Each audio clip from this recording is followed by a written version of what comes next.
Bismillahirrahmanirrahim. Assalamualaikum warahmatullahi wabarakatuh. Alhamdulillahi rabbil alamin.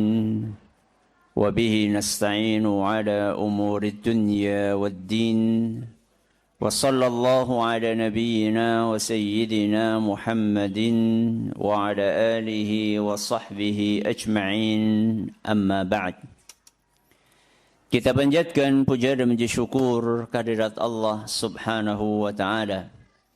Pada kesempatan sore yang berbahagia kali ini, kita kembali dipertemukan oleh Allah Azza wa Jalla di salah satu taman surga Allah di muka bumi.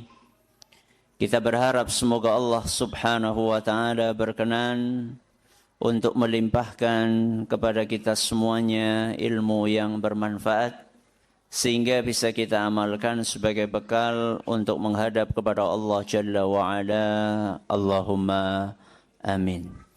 Salawat dan salam semoga senantiasa tercurahkan kepada junjungan kita Nabi Agung Muhammad sallallahu alaihi wasallam, kepada keluarganya, sahabatnya, dan umatnya yang setia mengikuti tuntunannya hingga akhir nanti.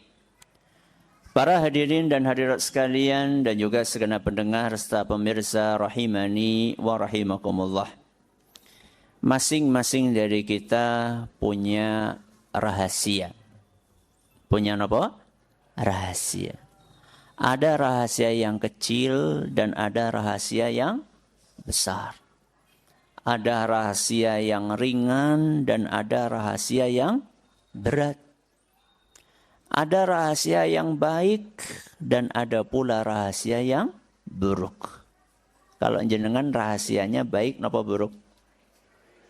Long rahasia takoni.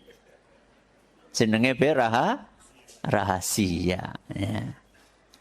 Rahasia baik ini bisa mengantarkan kita ke surga. Dan rahasia buruk bisa mengantarkan kita ke neraka. Hari ini tema kita adalah 2 rahasia. 1 rahasia akan mengantarkan kita ke surga dan rahasia berikutnya akan mengantarkan kita ke neraka. Mau dibahas yang baik dulu atau yang buruk dulu? Bahas yang mengantarkan ke surga dulu atau yang ke neraka? Hah, neraka? Kita bahas rahasia yang pertama, yaitu rahasia baik. Yang akan mengantarkan kita ke surga. Apakah rahasia tersebut? Amal rahasia. Apa yang pertama? Amal rahasia. Berarti yang kedua kira-kira nopo? Yang akan mengantarkan ke neraka. Apa kira-kira? Dosa rahasia.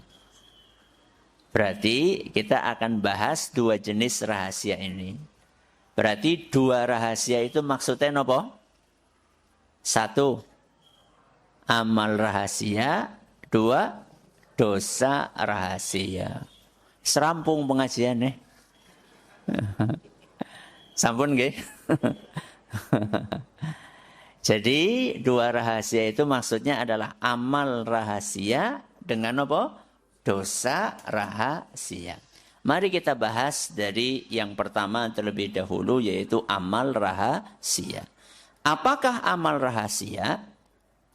Amal rahasia adalah amal solih yang kita lakukan dan orang lain tidak tahu. Napa? Amal rahasia? Amal solih yang kita lakukan dan orang lain tidak tahu. Berarti yang tahu cuma sinten? Yang tahu cuma sinten?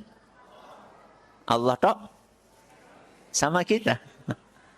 Yang tahu adalah Allah dan kita. Amal rahasia ini tidak bisa dilakukan oleh sembarang orang. Artinya tidak sembarang orang bisa melakukan amal rahasia. Contoh, orang-orang munafik itu nggak mungkin melakukan amal rahasia. Sinten? Orang munafik. Kenapa? Karena rata-rata amalan dia itu dilakukannya untuk dilihat manusia. Sebagaimana yang dijelaskan oleh Allah Azza wa Jalla dalam Al-Quran surat An-Nisa. Surat apa? An-Nisa. Tepatnya di ayat 142. Kata Allah Subhanahu wa Ta'ala, Innal munafiqina yukhadi'una Allah wa huwa khadi'uhum. Orang-orang munafik itu berusaha untuk menipu Allah. Dan Allah Azza wa Jalla membalas tipu daya mereka. Apa cirinya orang-orang munafik? Wa idza qamu ila salati qamu kusala. Mereka itu kalau salat bebeh. Salat napa mboten? Salat napa mboten? Salat, tapi salatnya ogah-ogahan. Terus ciri berikutnya apa? Yuraunan nasa. Amalan yang mereka kerjakan mesti niate riya. Jadi tidak mungkin orang munafik itu merahasiakan amal. Kenapa? Karena amalannya sengaja dia perlihatkan. Supaya mendapatkan apa? Pujian dan sanjungan. Oke. Berarti amal rahasia ini hanya bisa dilakukan oleh orang-orang spesial. Yaitu orang-orang yang beriman. Amal rahasia ini banyak. Tapi kalau bisa kita kategorikan, maka amal rahasia itu bisa kita bagi menjadi dua.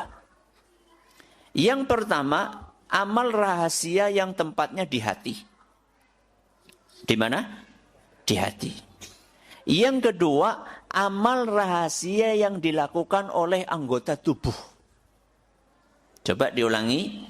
Kalau bisa kita bagi ada berapa? Dua. Apa yang pertama? Amal rahasia yang tempatnya di mana? Di hati. Yang kedua? Amal rahasia yang dilakukan oleh anggota tubuh. Tambah tua. Jadi orang keton. Oke. Kita bagi nggih? Ada berapa? Ada dua. Yang pertama, amal rahasia yang tempatnya di hati. Yang kedua, amal rahasia yang dilakukan oleh anggota tubuh.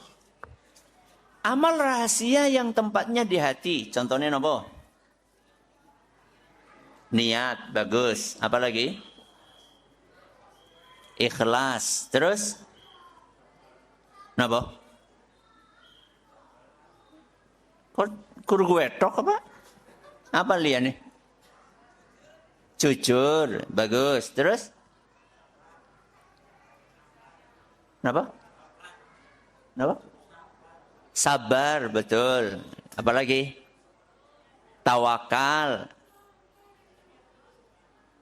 Husnudzon, Masya Allah. Bagus. Ini semua adalah amal rahasia. Kenapa? Karena tempatnya di dalam hati. Sehingga kalau ada orang ikhlas, rasa ngomong. Rasa apa? Ngomong. Aku ikhlas loh, temenan loh. Ikhlas itu tempatnya bukan di mana? Mulut. Ikhlas itu tempatnya di dalam hati. Contoh amal rahasia yang lain adalah khusyuk. Kenapa? Khusyuk. Khusyuk itu tempatnya di mana? Di hati. Makanya Umar ibn al-Khattab radhiyallahu anhu pernah menegur seseorang yang kaya khusyuk. Kenapa? Kaya khusyuk. Pas sholat itu Allahu Akbar. Terus nikinya apa? Apa niki? Pundaken itu diangkat dur banget. Ditegur sama Umar. Apa kata Umar ibn al-Khattab? Ya sahibar raqabah. Woi, yang ngangkat-ngangkat apa jenengane? Pundaknya. laisal khusyu'u fir riqabi wa innamal khusyu'u fil qalbi. Ketahuilah bahwa khusyuk itu bukan di pundak, khusyuk itu di dalam hati. Oke. Berarti enggak usah sok-sok menampakkan apa? Kekhusyukan. Karena khusyuk tempatnya di dalam hati. Sekarang kita pindah jenis yang kedua. Amal rahasia yang kedua adalah amal rahasia yang dilakukan oleh apa? Anggota tubuh. Yang aslinya amal ini bisa dilihat sama orang. Beda dengan ikhlas, beda dengan khusyuk, beda dengan husnudzon, beda dengan tawakal. Itu semuanya di dalam hati nggak bisa dilihat sama orang. Kalau yang kedua ini amal rahasia yang bisa dilihat sama orang. Apa itu yang bisa dilihat oleh orang? Sodakoh. Kenapa? Sodakoh. Bisa nggak dilihat sama orang? Bisa. Contohnya, yang lain. Sholat, betul. Sholat sunnah. Bisa nggak dilihat sama orang lain? Bisa. Apalagi? Puasa. Puasa bisa dilihat? Ngerti nggak? Buka, sahur. Iya kan? Orang mau puasa kan sahur. Kemudian begitu azan, apa? Buka. Bisa dilihat sama orang? Bisa. Ya. Ini adalah amal-amal yang bisa dilihat sama orang atau bisa didengar sama orang. Contohnya, didengar orang. Baca Quran. Apalagi? Zikir. Bisa nggak didengar sama orang? Bisa. Ya. Amal-amal ini aslinya bisa dilihat sama orang karena dilakukan oleh anggota tubuh. Tapi oleh orang yang beriman, amalan tersebut dia rahasiakan. Contoh, maca Quran, boleh maca nang endi? Boleh maca nang endi? Nang omah, ya. Terus sedekah, boleh sedekah kapan? Pas jamaah masjid urung pada teka. Nek ora wis pada bali. Itu sedekah yang dia rahasiakan. Salat tahajud, boleh salat nang endi? Nang omah. Dan setelah itu enggak pasang status. Ya, wis salate nang omah tapi baru gue pasang status. Ya pada baik. Alangkah indahnya salat tahajud sendirian. Pasang status kayak gue sih kepriwe wong sudah dia rahasiakan malah dia pamerkan sama orang. Oke. Lah sekarang ada amalan-amalan yang tidak mungkin dirahasiakan. Contohnya apa? Contohnya apa? Haji, betul. Nggak bisa dirahasiakan. Mesti akan ketemu sama orang. Apalagi yang nggak bisa dirahasiakan? Sholat berjamaah. Bisa nggak disembunyikan? Nggak bisa. Wong sholatnya di mana? Di masjid bareng-bareng sama yang lain. Apalagi? Kenapa? Kurban, betul. Lu lagi nyembelih kepriwe orang keton sama orang. Apalagi? Azan, betul. Azan kan mesti suaranya keras. Masa anak azan? Allahu Akbar, Allahu Akbar. Ya ora mungkin. Ya. Alasannya apa? Ben rahasia. Nggak bisa. Amalan ada yang nggak bisa dirahasiakan. Namun, selama amalan itu bisa kita rahasiakan, maka sebaiknya kita rahasiakan. Kenapa? Karena amalan yang rahasia biasanya lebih ikhlas. Lebih apa?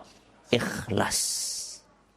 Untuk menjaga keikhlasan niat saat kita menjalankan amal rahasia itu lebih mudah daripada kita memamerkan amalan kita. Kenapa demikian? Karena kalau misalnya kita memamerkan amalan, itu biasanya akan banyak yang muji. Akan banyak yang muji. Kalau dipuji orang biasane, napa? Nah, mulai gue. Ya. Dipuji melayang. Ya. Terbang ke awang-awang. Ya. Maka orang yang merahasiakan amalan, dia akan lebih mudah untuk menjaga keikhlasan dibandingkan orang yang memperlihatkan amal. Ustaz, emang nggak boleh memperlihatkan amal? Boleh nggak? Boleh? Katanya suruh rahasia. Boleh nggak memperlihatkan amal? Maksudnya mempublikasikan amal boleh nggak?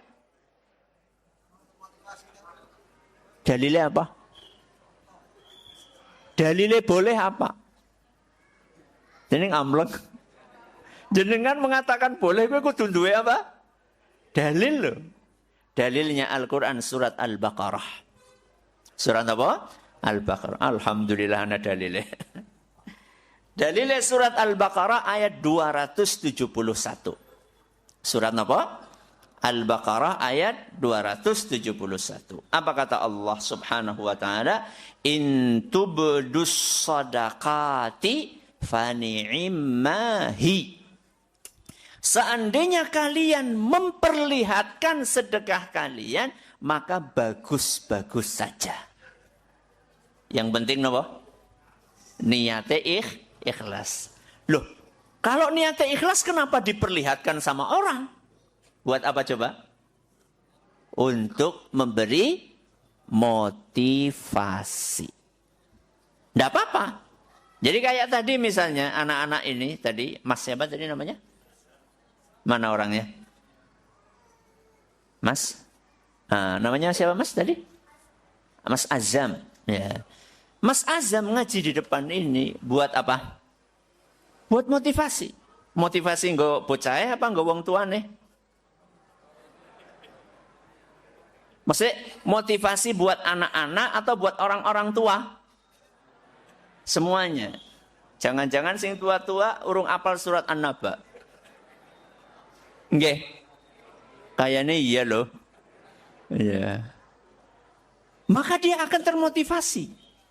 Dia akan termotivasi. Masa kalah karo bocah cilik? Ya. Usianya paling baru berapa, Mas? 11.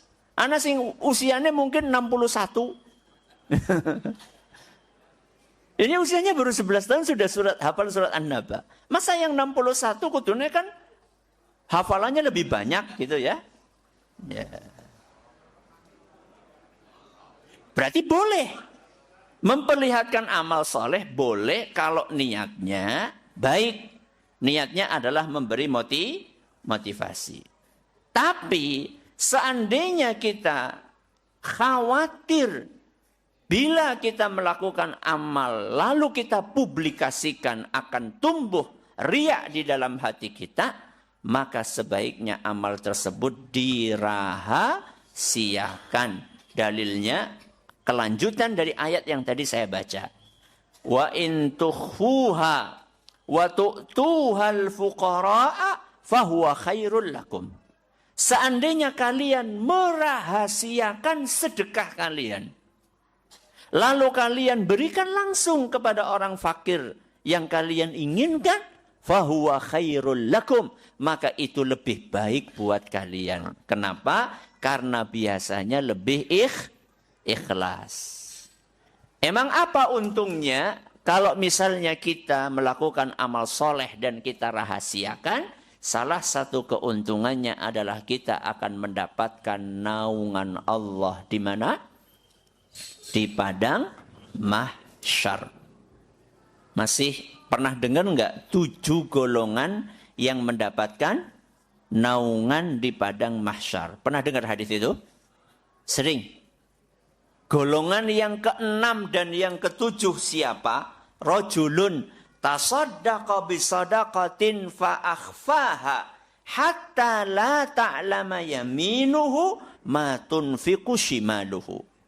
Golongan yang ke-6 yang akan mendapatkan naungan di padang mahsyar adalah orang yang berinfak, bersedekah dan dia rahasiakan sedekahnya.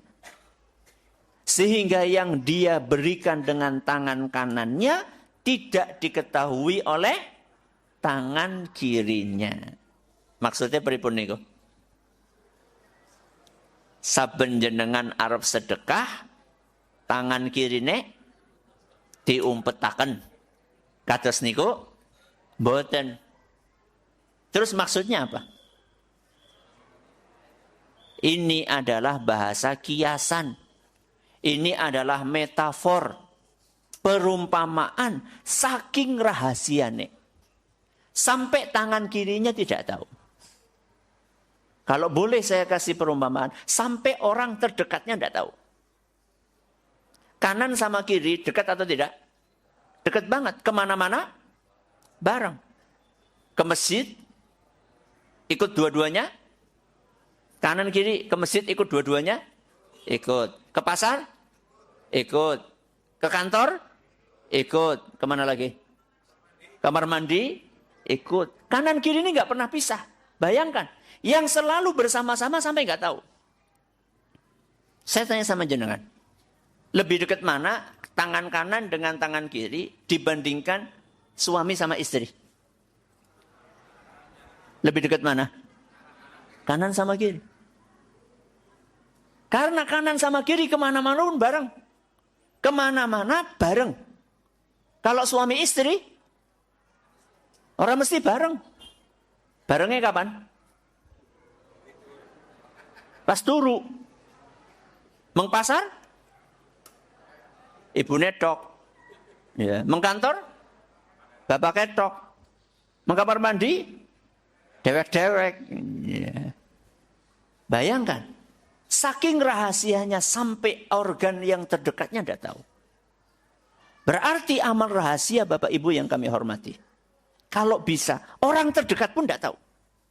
Dan itu yang dipraktekkan oleh para salaf. Rahimahumullah. Dikisahkan ada seorang ulama salaf yang bernama Dawud ibnu Abi Hind. Sinten namine? Dawud bin Abi Hind. Dia itu puasa sunnah 40 tahun. Pinten? 40 tahun. Dan istrinya tidak tahu. Kepriwe carane? Jadi orang ini, Dawud ini, kerjanya di luar. Kalau nggak salah tukang jahit atau apa gitu. Punya kios di luar rumah. Setiap berangkat pagi mesti bawa sarapan. Bawa apa? Sarapan. Etok mene, gomaam awan. Oke? Nanti di tengah jalan, dia sedekahkan sarapan itu kepada orang miskin. Menjelang maghrib dia baru pulang. Lalu dia makan bareng-bareng sama istrinya. Seakan-akan kayak makan apa? Malam. Berapa tahun? 40 tahun. Istrinya pun tidak tahu. Saking dia berusaha untuk menjaga apa? Keikhlasan. Maka, kalau bisa kita punya amal soleh yang bisa kita rahasiakan, maka rahasiakan. Nasihat dari Abdullah ibnu Zubair, nasihat dari Az-Zubair ibnu Al-Awwam radhiyallahu anhu, man istata'a minkum an yakuna lahu khib'un min amalin solihin falyaf'al.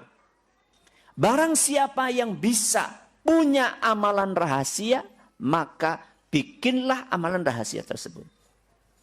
Masing-masing dari kita sekarang coba memikirkan, punya amal rahasia apa? Jangan semua amal itu diapakan? Diperlihatkan. Sing dirahasiakan nikah maning itu. Kuwi dirahasiakan. Ya. Amal soleh apa yang kita rahasiakan? Yang itu hanya kita dan Allah yang tahu. Dan mudah-mudahan amal rahasia ini akan memudahkan jalan kita kemana? Ke surga. Zikir contohnya, zikir. Zikir itu bisa kita rahasiakan enggak? Bisa. Makanya panjenengan tahu, zikir yang paling afdal napa? Fa'lam.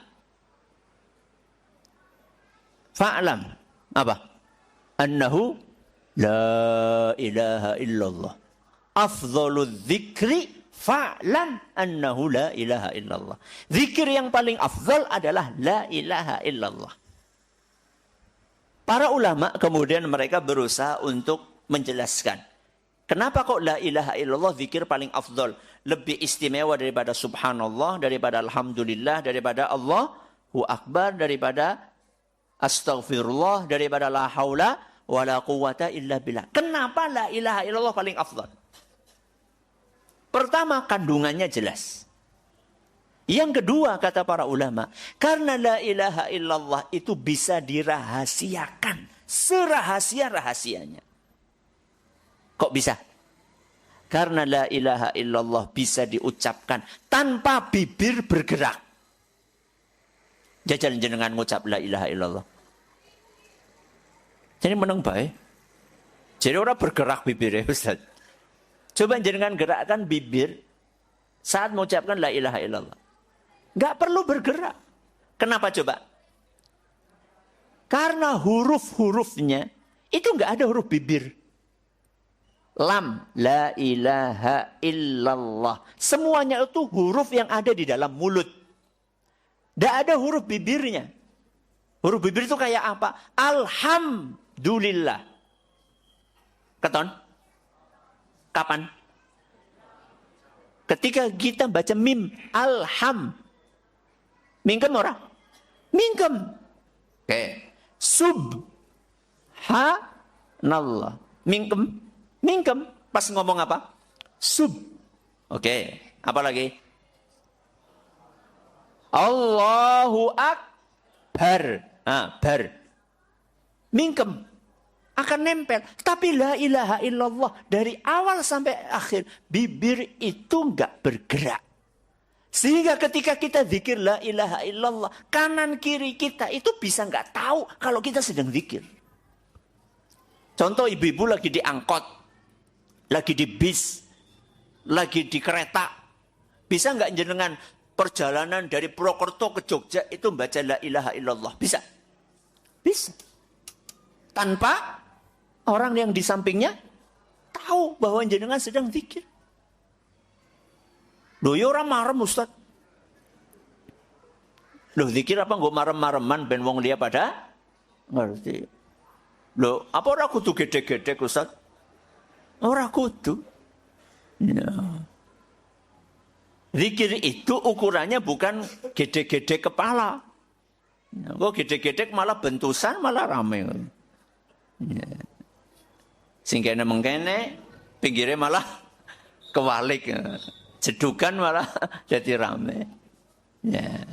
Zikir itu bukan ukurannya bukan gerakan kepala, juga ukurannya bukan kudu nganggo apa?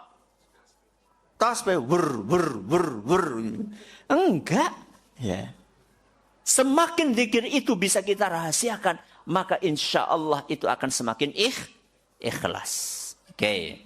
Ini adalah pembahasan tentang amal rahasia. Mari kita pindah yang kedua. Napa wau? Dosa rahasia. Apa itu dosa rahasia? Dosa yang kita lakukan dan orang lain tidak tahu. Berarti yang tahu cuma sinten? Cuma Allah dan kita sang pelaku. Dan dosa rahasia ini juga bisa dibagi menjadi dua kayak tadi. Apa coba? Dosa yang ada di dalam hati dan dosa yang dilakukan oleh anggota tubuh. Dosa rahasia yang ada dalam hati, nopo contohnya?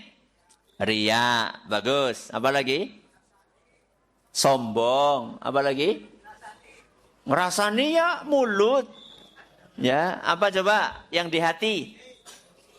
Iri, terus suudzon, apa maning? Sombong, ujub, ya, sum'ah. Ini semuanya adalah dosa rahasia yang tempatnya di mana? Di dalam hati. Terus yang kedua, dosa yang dilakukan oleh anggota tubuh yang kita rahasiakan. Apa contohnya? Nyolong, betul. Ya, anak nyolong-nyolong pamer. Ya. Apa lagi? Ngerasani mau karo kancane. Apa jenengan tahu ngerasani dhewe kan? Orang marem kayaknya loh. Apalagi coba? Zina. Zina apa? Zina mata. Napa? Zina mata. Dan sekarang zina mata itu gampang banget. Pakai napa? HP. Nang endi? Nang kamar. Pintu dikunci dari dalam. Kemudian buka, scroll. Buka sesuatu yang tidak layak untuk dibuka, nonton sesuatu yang tidak pantas untuk ditonton. Walaupun istri nggak tahu, walaupun suami tidak tahu, walaupun orang tua tidak tahu, tapi Allah tahu. Ini dosa apa? Rahasia. Zina mata. Zina lisan. Napa? Zina lisan. Apa jajal? Telepon-teleponan karo mantan. Ya, karo siapa? Mantan. Mantan apa nggih? Wallahu a'lam. Ya, enggak boleh. Itu termasuk zina. Zina apa? Zina lisan. Zina tangan. Apa jajal? WA-an karo siapa? Mantan. Mantan maning. Ya. Ya. Atau PDKT sama calon pacar atau karo pacare, itu zina. Zina apa? Zina tangan. Baru kemudian setelah zina mata, zina telinga, zina mulut, zina tangan, baru kemudian zina kemaluan. Na'udzubillahi min dzalik. Bisa dirahasiakan. Ketika suami keluar kota, nggak ada istrinya. Na'udzubillahi min dzalik. Janjian sama seseorang, sama selingkuhannya, berzina. Istrinya tidak tahu, mertuanya tidak tahu, kakaknya tidak tahu, adiknya tidak tahu, tapi Allah tahu. Apa cuma suami toh? Ya ada juga istri. Ditinggal sama suaminya berminggu-minggu, ya memanfaatkan kesempatan dalam kesempitan sama berzina dengan pria lain. Na'udzubillahi min dzalik. Apalagi Ustaz? Pedagang. Pedagang ngapain? Ngurangi timbangan. Anu kudune seliter jadi pira? Jadi pira? Orang melu berita apa? Ya. Berapa? 750. Ya, ya. Dikiranya netizen nggak pinter ya. Ya. Jadi awalnya itu dikiranya adalah 1 kilo atau 1 liter. Jualan beras ngomongnya 1 liter, jualan gula ngomongnya 1 liter atau 1 kilo, tapi ternyata cuma diisi 8 on. Itu termasuk dosa-dosa yang kita rahasiakan. Ustaz, dosa itu bagus apa jelek? Jelek. Sesuatu yang jelek itu bagusnya dirahasiakan atau dipublikasikan? Coba saya tanya sama jenengan, dosa baik atau jelek? Jelek. Sesuatu yang jelek bagusnya dirahasiakan atau dipublikasikan? Berarti apa salah ya? Justru karena dosa itu jelek, maka jangan dilakukan. Dan jangan ditampakkan kepada siapapun, termasuk kepada Allah Subhanahu wa ta'ala. Justru karena dosa itu jelek, maka jangan ditampakkan kepada Allah Subhanahu wa ta'ala. Alias jangan dilakukan. Banyak di antara kita, kalau ketahuan nonton film porno, malu atau tidak? Malu. Apalagi kalau ketahuan sama ustadz. Isin banget. Loh, bok jenengan sing biasa ngaji karo nyong. Jeneng tontonannya kayak kiye. Malu sekali kalau ketahuan sama ustadz. Tapi kalau ketahuan sama Allah, pripun? Malu nggak? Biasa baik. Coba saya tanya sama jenengan. Orang yang nonton di kamar dikunci dari dalam, kemudian lampunya dipateni. Allah lihat enggak? Lihat. Kenapa enggak malu sama Allah Subhanahu wa taala? Apakah memang penilaian dan penglihatan Allah itu sangat rendah di mata kita? Sehingga kita lebih takut untuk dilihat manusia dibandingkan dilihat sama Allah Subhanahu wa taala. Kata seorang ulama apa? Ittaqillaha an yakuna ahwanan nadhirina ilaik. Jangan engkau jadikan penglihatan dan pengawasan dari Allah sesuatu yang paling remeh di dalam penilaianmu. Jadi jangan sampai kita meremehkan pengawasan dari Allah Subhanahu wa taala. Oke. Emang apa Ustadz bahayanya dosa rahasia? Dosa rahasia itu akan mengakibatkan orang su'ul khatimah. Kenapa? Su'ul khatimah. Sebagaimana yang dijelaskan oleh Nabi kita Muhammad sallallahu alaihi wasallam dalam sebuah hadis yang diriwayatkan oleh Imam Bukhari dan Muslim, "Innar rajula la ya'malu 'amala ahli al-jannah fima yabdu lin-nasi wa huwa min ahli an-nar." Kata Rasul SAW, ada manusia-manusia yang kelihatannya kayak calon penghuni surga. Saking banyaknya amal-amal soleh yang kelihatan oleh orang banyak. Padahal sebenarnya dia adalah penghuni neraka. Ada orang-orang yang kelihatannya ahli surga. Kenapa kok kelihatannya ahli surga? Karena orang-orang ngelihatnya Masya Allah Pak Anu rajin banget memejit. Bu Anu Masya Allah orang tahu ketinggalan umroh saben bulan. Saking napa nek? Saking seringe. Ya.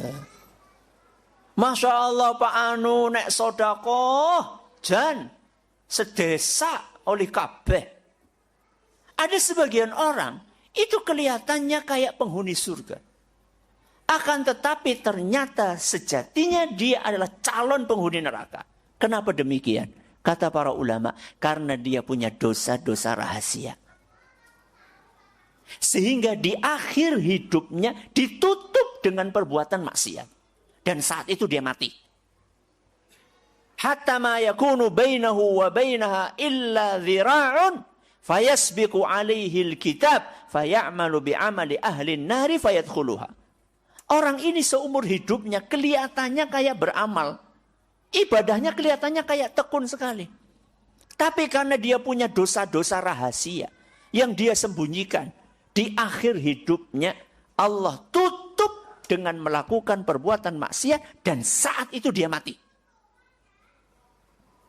Jarak antara kematian tinggal 1 jengkal. Maka hati-hati. Jadi dosa rahasia ini jangan diremehkan. Karena bisa jadi dosa-dosa rahasia tersebut yang kita sembunyikan itulah yang menyebabkan kita menjadi su'ul khatimah. Karena itu menjadi akhir hidup kita. Maka waspada. Jangan sampai kita merahasiakan dosa-dosa kita. Sama Allah benar-benar ditutupi, orang lain tidak tahu. Kemudian kita anggap itu remeh. Akhirnya kemudian kita terus melakukan maksiat itu. Nggak ada keinginan untuk tobat. Nggak ada keinginan untuk istighfar. Dengan alasan orang lain pada nggak tahu. Ternyata di akhir hidup kita mati saat melakukan dosa tersebut. Na'udzubillahi min dzalik. Jadi dosa rahasia mengakibatkan apa? Su'ul khatimah. Apalagi Ustadz dampak buruk dari dosa rahasia? Dosa rahasia ini akan menghapuskan pahala. Akan apa? Menghapuskan pahala. Apa kata Nabi SAW dalam sebuah hadis yang diriwayatkan oleh Imam Ibnu Majah? Dan hadis ini dinilai sahih oleh Syekh Al-Albani. La'alamanna aqwaman min ummati ya'tuna yawmal qiyamati bihasanatin amthala jibali tihamata bidan. Ada orang-orang di antara umatku Yang nanti ketika hari kiamat dia datang menghadap kepada Allah. Membawa pahala sebesar gunung. Pahalanya apa? Sebesar gunung. Mengkilat pahalanya. Putih. Cemerlang pahalanya. فَيَجْعَلُهَا اللَّهُ تَعَالَى هَبَاءً مَنْثُورًا. Ketika dia pengen menikmati pahala-pahala tersebut, tahu-tahu oleh Allah Azza wa Jalla pahala tersebut dimusnahkan. Menjadi debu yang berterbangan. Ngeri apa badan? Ngeri. Dia sudah berharap akan menikmati pahala yang dia dapatkan, yang dia kumpulkan ketika di dunia. Bahkan dia begitu percaya dirinya. Pahala itu menggunung, gede banget pahalanya. Tahu-tahu begitu dia akan menikmati pahala tersebut, sama Allah Subhanahu wa ta'ala dimusnahkan menjadi debu yang berterbangan. Maka para sahabat pun pada ketakutan. Mereka berkata kepada Rasulullah, "Ya Rasulullah, sifhum lana, jallihim lana." Wahai Rasul, kasih tahu kami siapa mereka itu. Apa sebenarnya yang mereka lakukan? Alla nakuna minhum wa nahnu la na'lam. Kami takut jangan-jangan kami termasuk golongan yang engkau ceritakan tadi dan kami tidak sadar bahwa kami termasuk golongan tersebut. Qala ama innahum ikhwanukum wa min jildatikum. Ketahuilah bahwa orang-orang itu adalah termasuk saudara-saudara kalian dan warna kulitnya sama dengan kalian. Wa ya'khuduna minal laili kama ta'khudun. Mereka juga kalau malam biasa tahajud seperti kalian tahajud. Berarti benar-benar banyak amalnya atau tidak? Banyak amalnya. Salat 5 waktunya masih ditambahi dengan apa? Salat tahajud. Walakinnahum. Apa sebabnya? Aqwamun idza khalau bimaharimillahin tahakuha. Kekurangan mereka adalah apabila mereka lagi sendirian. Tidak dilihat sama orang. Saat itulah mereka berbuat dosa dan maksiat. Itulah yang saya katakan dosa rahasia. Ketone neng jaba soleh banget. Kayak malaikat. Jebule begitu melebu kamar kayak setan. Maka jangan sampai kita seperti itu. Orang yang bertakwa sejati adalah orang yang bertakwa ketika berada di keramaian maupun ketika apa? Sendirian. Makanya golongan yang ketujuh. Yaitu golongan yang akan mendapatkan naungan Allah apa? Rajulun dzakarallaha khalian fafadat ainahu. Orang yang bisa nangis ketika zikir sendirian. Gak ada orang lain bisa nangis. Nek nangis nang masjid akeh wong gampang. Bareng-bareng gampang. Akeh wong pas lagi apa jenane? Salat nang Masjidil Haram, Masjid Nabawi, imamnya nangis pada melu apa? Nangis akeh. Nangis kenapa gue? Nangis orang paham. Iya. Imamnya maca apa dan yang nangis bingung. Kabian pada nangis melu nangis. Bisa terbawa nopo? Suasana bisa terbawa karena prihatin. Aduh aku dan orang paham ya. Kalau nangis di depan umum itu gampang. Sing angel gue nangis dewekan. Jadi jenengan lagi sholat tahajud, sujud, teringat dosa-dosa, beristighfar, nangis, dosaku akeh banget. Itu baru orang-orang yang insya Allah ikhlas nangis. Jadi nangis pun juga bisa boten apa? Boten ikhlas. Maka saya nasihatkan kepada saya pribadi dan juga kepada jamaah sekalian.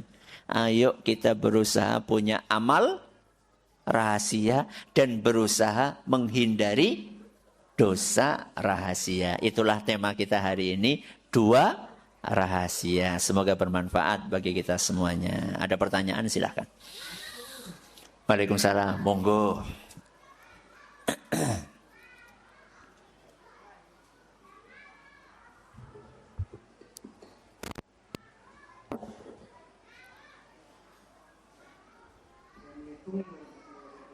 Waalaikumsalam warahmatullahi wabarakatuh.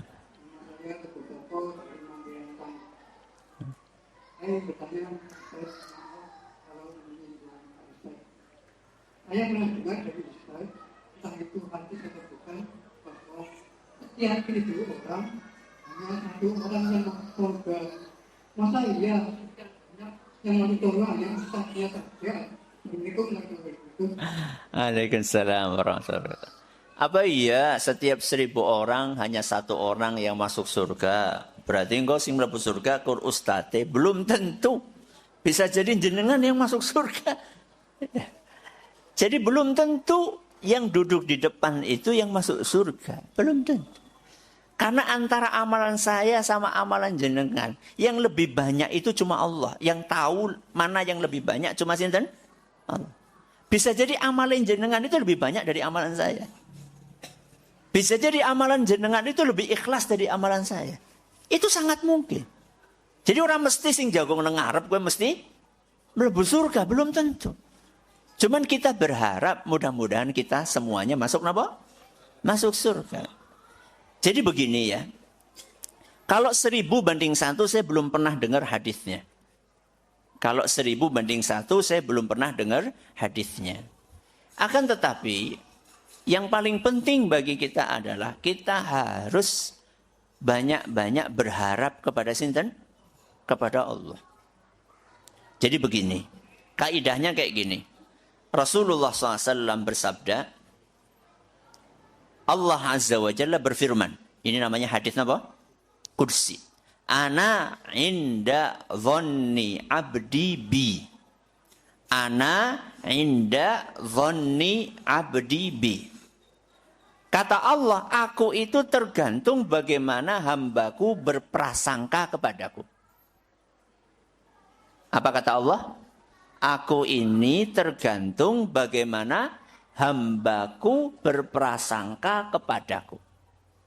Jadi kalau prasangka kita kepada Allah baik, Allah kasih yang baik. Kalau prasangka kita kepada Allah buruk, maka Allah kasih buruk. Contoh prasangka baik. Ya Allah, mudah-mudahan amal saya diterima. Insya Allah diterima. Ya Allah, mudah-mudahan saya masuk ke mana? Surga. Insya Allah dimasukkan ke surga. Itu prasangka apa? Baik. Prasangka buruk apa? Lah kita kayaknya amal kura diterima ki. Temenan. Ora diterima. Wah kayaknya mlebu neraka ki. Temenan. Mlebu apa? Neraka. Maka yang paling penting adalah kita harus berprasangka apa? Baik kepada Allah. Tapi prasangka baik tok nggak cukup. Prasangka baik tok nggak cukup. Harus diiringi dengan amalan yang baik.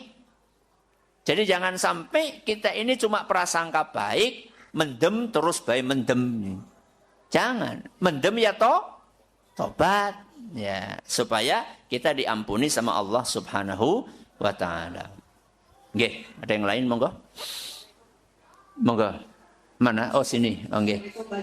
Waalaikumsalam warahmatullahi wabarakatuh. Jadi dengan ceramah dari Pak Ustaz bahwa orangnya kelihatannya betul-betul sholatnya, ibadahnya, umrohnya sampai dilihat dari orang tuanya karakternya pasti masuk neraka. Masuk neraka. Terus pada akhir hayatnya dia berbuat maksiat. Yang dibilang zalim. Nah itu divonis oleh Allah masuk neraka. Apakah kira-kira di dalam neraka itu akan langgeng atau mungkin akan diambil kembali masuk dalam surga? Terima kasih. Wassalamualaikum warahmatullahi wabarakatuh. Waalaikumsalam warahmatullahi wabarakatuh. Apakah dia akan langgeng di neraka atau akan dikeluarkan masuk ke surga? Tergantung. Dia itu muslim atau bukan? Kalau dia muslim, maka tidak ada muslim itu kekal di neraka, itu tidak ada. Muslim itu pasti akan masuk surga. Cuman bedanya ada yang langsung masuk surga, ada yang mampir di neraka. Jangan pengen yang mana? Langsung lah. Kira-kira amale ngoyok apa ora gue? Kan kita harus husnudzon Ustaz. Masya Allah. Jadi kalau dia muslim, maka Andai kan masuk neraka, dia nggak akan kekal. Pasti dia bakal nopo?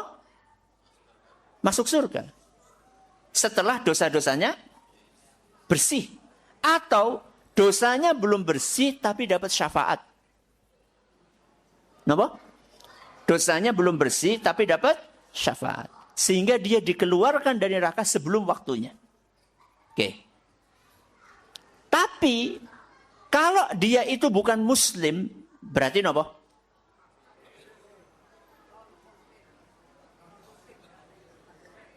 Kafir atau munafik? Ya, kafir atau munafik. Kalau dia kafir atau munafik, maka dia kekal di neraka. Maka dia kekal di neraka. Innal ladzina kafaru min ahlil kitabi wal musyrikina fi nari jahannam khalidina fiha. Jadi tambah.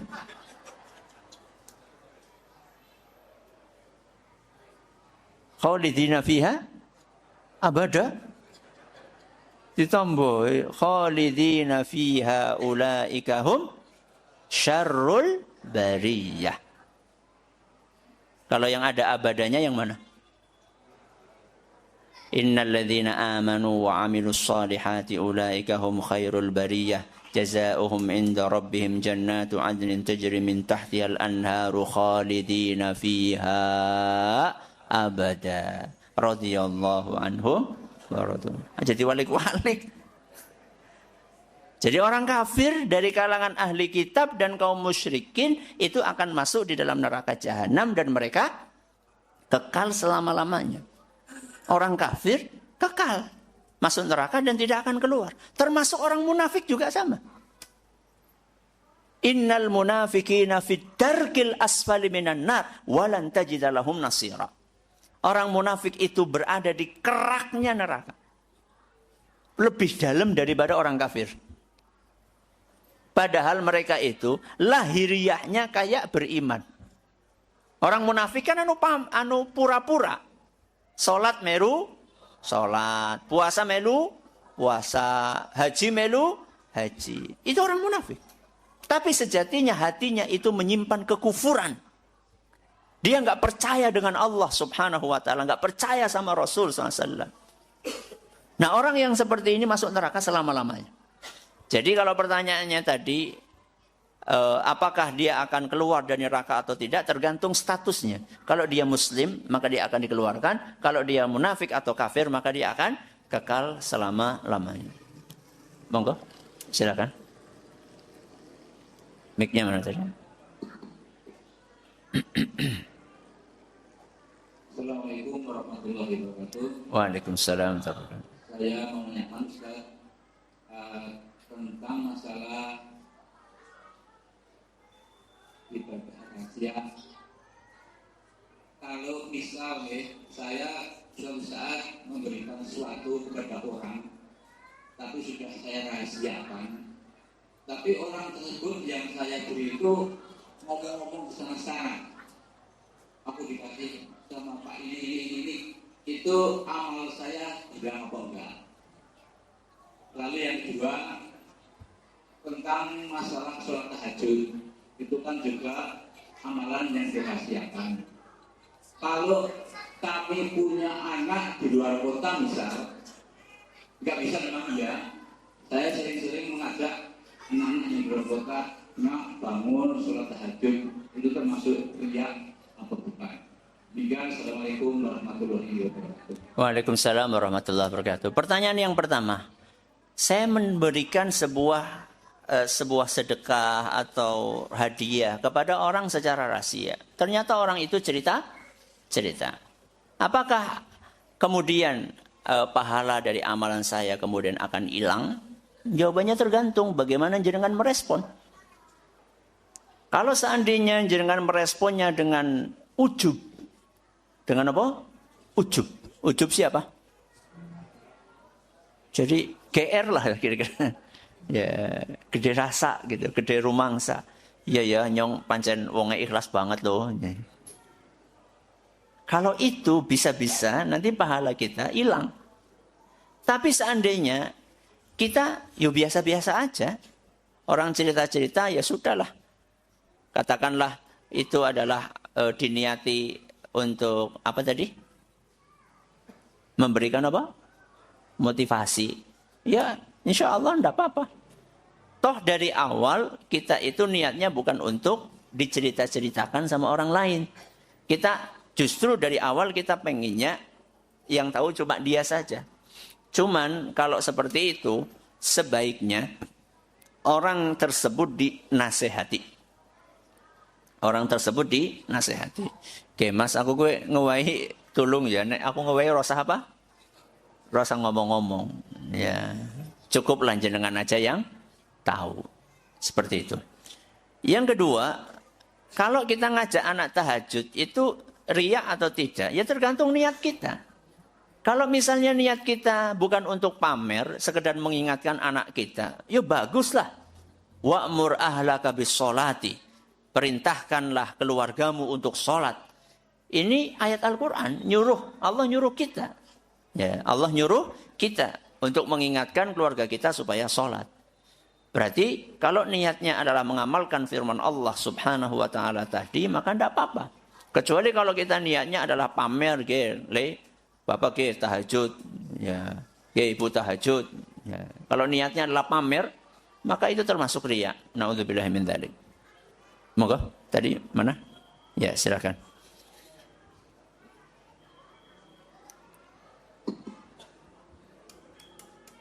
Assalamualaikum warahmatullahi wabarakatuh. Waalaikumsalam warahmatullahi wabarakatuh.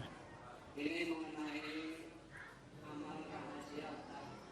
Umpamanya istri pengen amal rahasia yang sedekah tapi tidak mengetahui suaminya, padahal itu umpamanya nafkah dari suaminya, apakah itu berdosa atau bagaimana?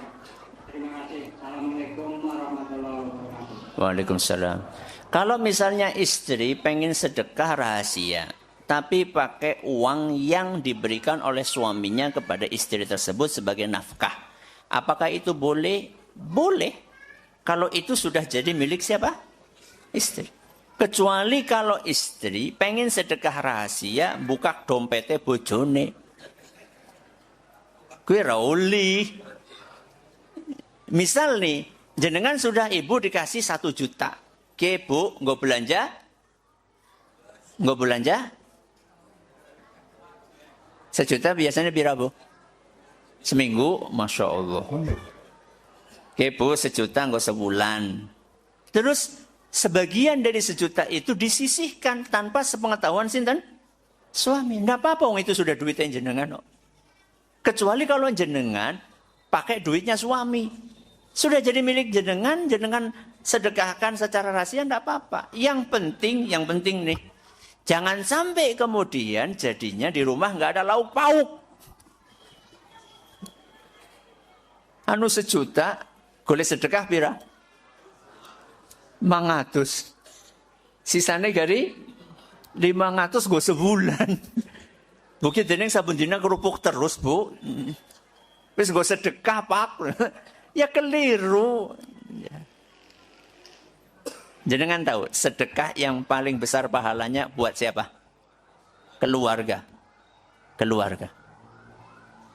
A'zamuha ajran alladhi wada'tahu fi imra'atik.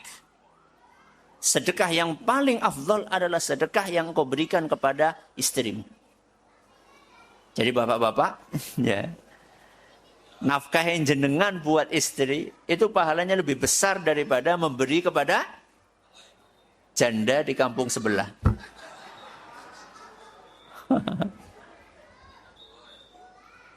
Janda tua ya. Lebih afdol buat siapa? Buat istri. Ya. Jadi kita itu bapak-bapak harus dermawan kepada istri. Jangan dermawan kepada orang lain tapi pelit kepada istri, gue kewalik. Ya, tidak boleh seperti itu. Cukup? Oh, okay. Assalamualaikum warahmatullahi wabarakatuh. Waalaikumsalam warahmatullahi wabarakatuh. Saya mau tanyakan Pak Ustaz, ada beberapa cara untuk menghapuskan dosa agar kita ini bersih dari segala dosa kita yang telah kita lakukan maupun yang besar maupun yang kecil. Terima kasih. Cara membersihkan dosa ada 3. Ada berapa? Ada 3. Yang pertama taubat. Yang kedua amal soleh. Yang ketiga musibah. Ada berapa? 3. Apa yang pertama? Taubat. Yang kedua amal soleh. Yang ketiga musibah. Yang pertama dan kedua diusahakan. Yang ketiga dikasih sama Allah. Apa yang pertama, yang kedua? Diusahakan. Kalau yang ketiga, dikasih sama Allah. Jadi jenengan gak usah mengusahakan musibah. Yang diusahakan yang mana? Tobat sama amal soleh. Apa dalilnya? Tobat. Dalilnya sabda Nabi SAW, At-taibu minadz-dzambi kaman la dzamba lahu. Orang yang bertobat itu kayak gak punya dosa. Berarti dosa itu dihapuskan dengan apa? Tobat. Yang penting tobatnya tobat nasuha. Yang kedua, napa wau? Amal saleh. Dalilnya wa'at bi'is sayyi'atal hasanata tamhuha. Hadis Nabi SAW. Setelah melakukan perbuatan dosa, iringilah dengan amal soleh. Supaya amal soleh ini menghapus dosa. Oke. Yang ketiga napa? Musibah. Musibah ini dalilnya adalah sabda Nabi SAW dalam Sahih Muslim, ma yusibul muslima min nasabin wala wasabin wala hammin wala adha wala ghammin hatta syaukata yushakuha illa kaffarallahu biha min khatayah. Musibah apapun yang menimpa seorang muslim, rasa takut, rasa sakit, gundah gulana, kesedihan, macam-macam, bahkan sampai duri yang menancap di tangan seseorang, itu akan menggugurkan dosa-dosanya. Berarti musibah niku menggugurkan apa? Dosa. 3 hal ini pernah kami bahas dalam sebuah pengajian, judulnya penggugur dosa. Napa judulnya? Penggugur. Jangan cari di YouTube. Kalau enggak penggugur dosa, ya pelebur dosa. Saya lupa antara penggugur napa pelebur dosa. Saya kira cukup nggih. Saya mudah-mudahan bisa terawehan di Purbalingga. Ya, terima kasih atas perhatiannya, mohon atas segala kekurangannya. Semoga apa yang kita pelajari bermanfaat bagi kita semuanya. Kita akhiri subhanakallahumma bihamdika asyhadu an la ilaha illa anta astaghfiruka wa atubu ilaik. Assalamualaikum warahmatullahi wabarakatuh.